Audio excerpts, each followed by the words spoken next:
have a question. What is day zero in an exchange?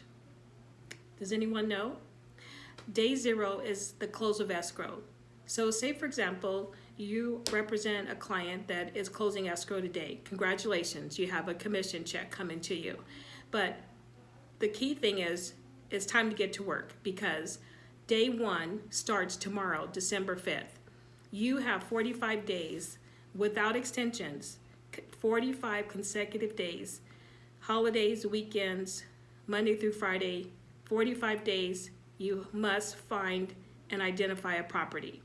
So what does that mean? That means that it's a good idea once you go into escrow to actually start looking for the property to take a little stress off of you.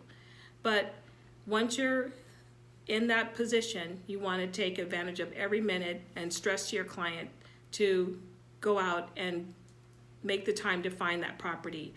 There's rare exceptions for an extension, and those would be two occasions: a federally declared national disaster, such as the fires in California, or military deployment during the time of the exchange. So barring that, there's really no exceptions. So now you're looking for properties. How do you identify a property? That's pretty simple. There's a 3-property rule. So you're out there looking, you identify a property, make 2 or 3 that will use the allotted funds available. So say you close escrow and the funds available are $500,000, then you can identify 3 properties and divide, for example, the money over the 3 properties, or find 1 property for $500,000. Now, the next option that's available to identify is called the 200% rule.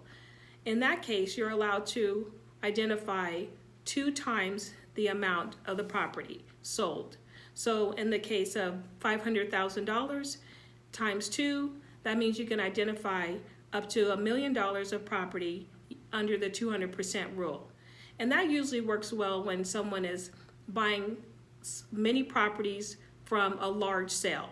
So there was a gentleman during the downturn that owned commercial property worth $8 million. And so he decided to capitalize on the market. He sold the property for $8 million and went out and bought condos and single-family homes in Arizona for $8 million. And so that was cash flow. The people that were losing their homes needed to rent. It was a great opportunity for him. And then when the market got better, he was so tired of the headaches that come along with being a landlord to so many properties. So he sold all of those and reverted back. But for our purposes, the 200% rule means you can identify 2 times the amount of the funds available after the sale.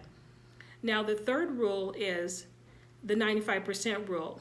Now, this rule means that you can identify as many properties as you want, unlimited number, but the problem is you must buy 95% of what you identify.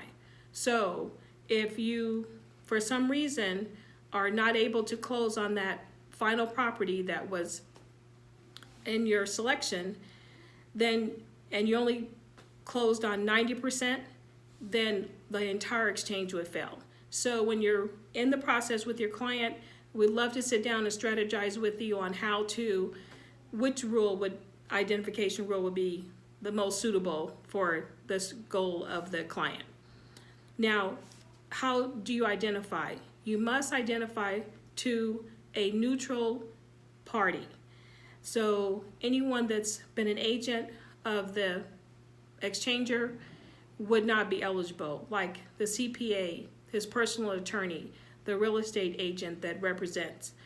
Not possible. The best would be in writing to us, to the exchange company. Now, when you provide the identification, it must be specific. So it would say, for example, the address of the property, 123 Main Street. If it's a condo, it must list the unit.